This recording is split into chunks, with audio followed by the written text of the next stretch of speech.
Now, the final movie I'm going to recommend to you will also bring me back around to the whole topic of why there's so much 80s love going on in today. Why? So, the final movie I have for you is John Carpenter's The Thing, which is a remake of a movie from the 50s called The Thing from Another World, who John Carpenter was a big fan of. And when he got a chance, he got to remake it his way. And this is a great example of a remake and how you do a remake right.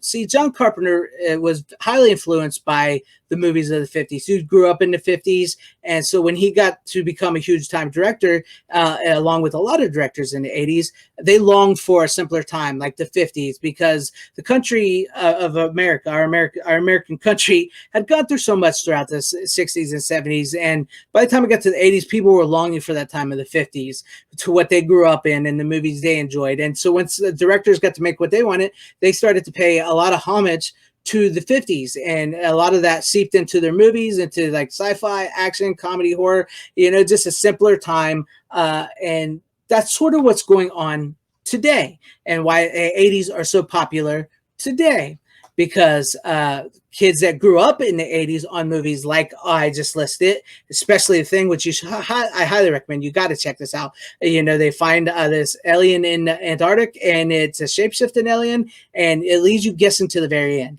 But as I was saying, kids that grew up in the 80s are now in Hollywood making movies. They're wanting that sensibility of the 80s back, because our country once again is going through so much change and so much difficulty, that we're longing for that simpler time and entertainment of that time.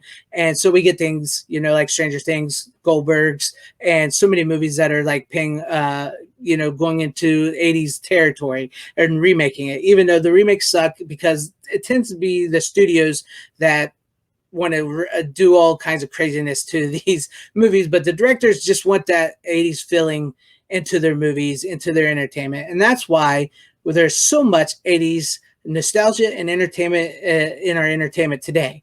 So I hope that helps you guys out a little bit on your road to 80s movies greatness. Check those movies out, and I hope you haven't seen some of them, because you're going to love them when you do watch them. And that is some of my thoughts on why the 80s are still being so influential today,